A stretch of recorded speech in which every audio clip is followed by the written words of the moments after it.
샘 알트만이 3월 17일 스탠퍼드 강연에서 폭탄 발언을 했습니다. 지금 여러분이 쓰는 기술은 이제 수명이 거의 끝났습니다. 챗 GPT, 클로드, 제미나이 이 세 가지가 서로 경쟁한다고 생각하시죠? 그런데 이 세 개가 전부 같은 엔진으로 작동합니다. 2017년에 만들어진 트랜스포머 엔진. 샘 알트만은 챗 GPT를 구동하던 트랜스포머 아키텍처의 수명이 이제 거의 다해간다고 말합니다. 그리고 조만간 지금의 트랜스포머를 전화선 인터넷 수준으로 보이게 할 정도로 혁신적인 엔진이 등장할 거라고 예고했어요. 대체 오픈 AI에서는 무슨 일이 일어나고 있는 걸까요? 그리고 애플이 공개한 괴물 같은 기술이 전 세계를 충격에 빠뜨렸습니다. 어떤 건지 자세히 알려드릴게요. 먼저 이걸 알아야 돼요. 챗 GPT, 클로드, 제미나이, 퍼플렉시티 등등 이름도 다르고 만든 회사도 다르지만 사실 모두 트랜스포머라는 엔진 위에서 돌아갑니다. 트랜스포머는 2017년 구글 연구팀이 발표한 논문 하나에서 시작됐어요. Attention is all you need. 필요한 건 오직 주의 집중뿐이다. 이 논문 하나가 AI 역사를 완전히 바꿨습니다. 이전까지 AI는 문장을 앞에서부터 한 글자씩 순서대로 읽었어요. 마치 눈을 가리고 책을 손으로 더듬으면서 읽는 것처럼요. 그리고 긴 문장일수록 앞부분을 잊어버리는 문제가 있었죠. 그런데 트랜스포머가 등장하고 완전히 달라졌어요. 각 단어가 다른 단어와 얼마나 연관이 있는지 동시에 연산하면서 답을 찾아냈죠. 방대한 도서관에서 지도를 펼쳐놓고 필요한 책을 바로 찾아내는 거라 생각하시면 돼요. 이 방식 덕분에 AI의 능력이 폭발적으로 발전했어요. 하지만 여기엔 아무도 말해주지 않는 치명적인 약점이 있습니다. 바로 비용의 저주입니다. 트랜스포머가 성능은 좋지만 비용이 어마어마하게 들어요. 입력하는 내용이 10배 길어지면 계산량은 10배가 아니라 100배로 뜁니다. 수학적으로 이걸 빅 ON 제곱 2차 복잡도라고 합니다. 예를 들어 문장 하나를 처리하는 비용이 1이라면 문장 10개는 100, 문장 100개는 1만, 책 한 권 분량을 통째로 분석하게 되면 비용이 천문학적으로 튀어오릅니다. 그래서 지금 AI 회사들이 다음 모델을 만들려면 거대한 AI 데이터 센터를 지어야 하고 그 비용이 조 단위를 넘어가기 시작한 거예요. 이거는 다른 기사로도 많이 들으셨을 거예요.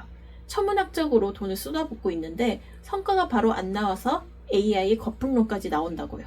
일단 샘 알트만은 이 현상을 컴퓨팅 블랙홀이라고 불렀어요.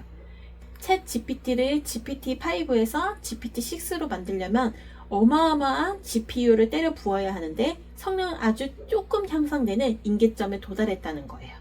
이제 트랜스포머를 대체할 차세대 기술이 등장하고 있어요. 현재 업계가 주목하고 있는 맘바, 구글의 타이탄, 하이브리드, MOE 세 가지예요. 왼쪽 빨간색 그래프가 현재 쓰는 트랜스포머 엔진이고 입력이 많아질수록 비용이 기하급수적으로 올라가죠. 이게 빅 ON 제곱 2차 복잡도 함수이고 지금 엔비디아 주가가 내뛰는 이유이기도 해요. 하지만 차세대 기술인 파란 그래프는 입력이 많아지면 그대로 비례해서 비용이 선형으로 올라가요. 애초부터 엔진 자체를 바꾸지 않으면 데이터 센터를 아무리 크게 지어도 AI 혁신은 한계가 있는 거예요. 그래서 샘 알트만이 자신이 만든 챗 GPT에게 사망 선고를 내린 거죠. 첫 번째 맘바. 기존의 AI는 우리가 입력한 문장을 모두 스캔한다고 했죠.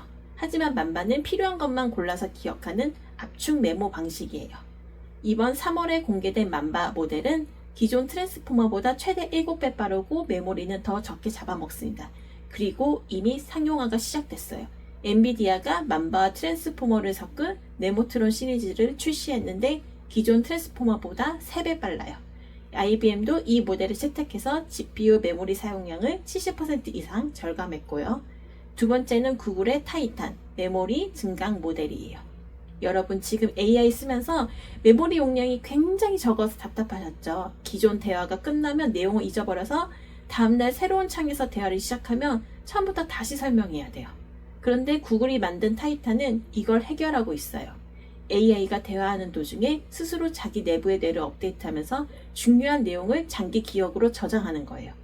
아직 연구 단계이긴 하지만 사람처럼 어제 나눈 대화, 한 달 전에 나눈 대화의 흐름을 기억할 수 있는 진짜 뇌에 가까워지고 있는 거예요. 세 번째는 하이브리드 MOE 방식입니다. 전문가 혼합 모델이라고 하고 트랜스포머의 새로운 구조를 섞는 하이브리드 방식이에요.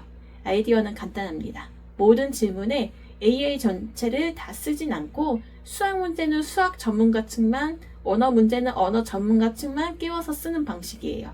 미스트럴과 잠바라는 모델이 나와 있고 잠바는 기존 모델 대비 3배를 처리한다고 해요. 자, 그런데 애플이 대형 사고를 쳤습니다.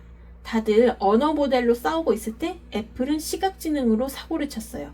이름은 라이토라는 기술로 단 하나의 사진으로 완벽한 3D 모델을 만드는 기술입니다. 근데 더 놀라운 건 단순히 모양만 만드는 게 아니라 빛이 표면에서 어떻게 반사되는지, 각도에 따라 질감이 어떻게 달라지는지, 그림자가 어떻게 생기는지까지 전부 계산해서 보여줍니다. 여기서 잠시 시뮬레이션을 보여드릴게요. 제가 지금 라이토 사이트 안에 들어와 있고요. 예시를 좀 보여드릴게요. 이게 애플에서 만든 3D 라이토, 그러니까 이 사진만 보고 3D 형태를 만들어낸 거예요. 이건 아마 구글에서 만들었다고 하는 것 같아요. 이렇게 보면은 여기를 보면은 하얗게 날아갔죠. 이거를 촬영 쪽에서는 노출값이 날아갔다고 하거든요. 그러니까 빛을 받는 거를 제대로 표현을 못 해갖고 하얗게 날아가는 거예요. 그리고 우리 사과 사면은 이런 흠집들 있잖아요. 이런 것들이 여긴 진짜 자세하게 표현됐죠. 여기는 지금 표현이 하나도 안 됐는데. 여기도 페인 부분도 그렇고요. 굉장히 차이가 많이 나죠? 우리 사과 샀을 때 보이는 이런 검은 점들도, 뒷면도 사과 샀을 때 우리가 볼 수 있는 이런 모습들이 다 보여지는 거예요. 이쪽에서는 그냥 대충 뭉개서 그려졌죠.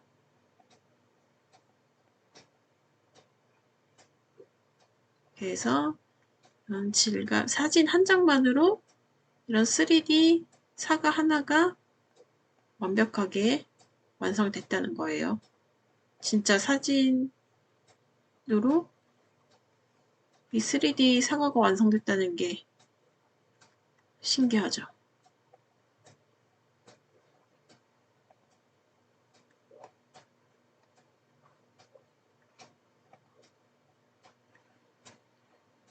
또 이 로봇 모양 예시도 많이 보여주던데 굉장히 어둡죠, 여기는. 여기는 이제 밝아서 이런데 빛 반사돼서 밝은 부분, 어두운 부분도 잘 표현이 되고요. 금속, 감촉, 이런 질감 같은 것도 잘 표현이 되죠. 여기는 그냥 진짜 그림 칠한 것처럼 뭉개졌는데 이거는 그냥 금속의 그 질감하고 형태를 다 그대로 표현했어요. 근데 이것도 이 사진 한 장만으로 구현을 해놨다는 거예요. 이 3D 이미지를. 굉장하죠? 이것도 이 무당벌레 이미지 하나로 만든 건데 다른 데선 이렇게 그대로 그냥 적당히 이렇게 뭉개서 그렸는데 애플에서 만든 3D 화면에서는 이걸 뭐라고 하죠? 청동재질이라고 해야 되나요? 이 질감하고 빛 반사, 뒷면, 아랫면까지 이거 봐요. 아랫면. 아랫면에서 어떻게 보일지도 다 얘가 생성을 해냈죠. 왜냐면 그냥 대충 뭉개놔서 아무것도 안 보이는데. 진짜 신기하지 않나요? 어떻게 이 사진 하나만으로 이걸 다 구현해냈지? 물체의 앞부분만 보고도 뒤에 어디에 패인 부분이나 흠집이 있는지까지 예측을 해요. 이게 실생활에서 어떻게 적용될지 상상해보면 이렇습니다. 당근에 내 물건 사진 한 장 올려놓으면 상대방이 3D로 돌려보면서 흠집이 있나 없나 살펴볼 수 있는 거예요. 그리고 이게 2, 3년 안에 아이폰 기본 기능으로 들어올 수 있다는 거고요. 소름 끼치죠? 요즘 다시 애플 주식을 사야 되는 거 아니냐는 얘기가 많이 도는데 이걸 보니 솔깃하네요. 투자는 여러분 각자의 판단에 맡길게요. 샘 알트만은 강연에서 이런 말도 했어요. 노트북 한 대 가진 한 사람이 10억 달러 가치의 회사를 만든 시대가 곧 올 것이다. 2년 내로 우리들의 폰과 노트북 안에 데이터 센터만한 AI가 들어올 거라고 해요. 하지만 리스크도 있을 거예요. 사진 한 장만으로 3D 복원이 가능해지면 우리가 이제 SNS에 올리는 사진으로도 내 모습 전신이나 있는 공간을 그대로 복원하는 프라이버시 침해가 일어날 수도 있어요. 이 점에 대해서는 지금 딥페이크처럼 많은 문제가 생길 수 있어요.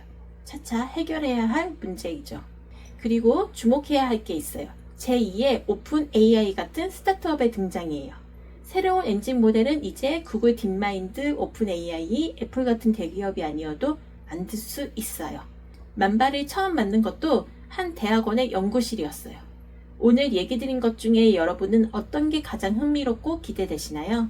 장기 메모리를 가진 AI, 애플의 사진 한 장으로 만드는 완벽한 3D, 내 노트북 한 대에서 AI 에이전트 수십 개가 돌아가는 모습, 또는 여러분의 주식을 대박나게 할 새로운 기업, 댓글로 여러분의 의견을 나눠보세요. 그리고 주위에 AI에 관심 있는 분들에게 제 채널 소개도 부탁드릴게요. 그럼 또 새로운 AI 소식을 가져오겠습니다. 감사합니다.